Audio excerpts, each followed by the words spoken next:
Have you ever looked at a family photo and wondered why you have your father's nose but your mother's height? For centuries, people assumed traits just blended together, like mixing paint. But in the 1860s, an Austrian monk named Gregor Mendel, working in a quiet monastery garden, discovered that inheritance is far more interesting. He meticulously bred thousands of pea plants. When he crossed a tall plant with a short one, he didn't get a medium plant.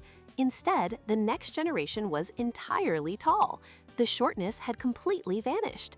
But when Mendel bred those tall plants together, the short traits suddenly reappeared in some of their offspring. He realized traits weren't blending, they were being passed down as discrete units, and some could hide others. Today, we call these units genes, and they come in different versions called alleles. Think of a gene as a category, like eye color, and the alleles as the options, brown or blue. You get one from each parent. Mendel's great insight was the law of dominance. Some alleles are dominant, represented by a capital letter, like B for brown, and will always show up. Others are recessive, a lowercase b, and are masked if a dominant allele is present. This creates a crucial difference between genotype, the actual genetic code, like BB or BB, and phenotype, the physical trait you actually see, like brown eyes.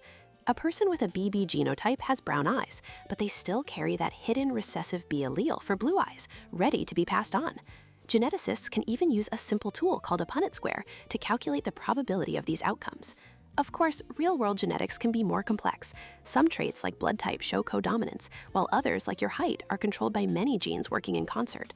But the fundamental principles that inheritance isn't a blend, but a complex dance of dominant and recessive codes, were all uncovered by a patient monk and his pea plants, forever changing how we understand the blueprint of life itself.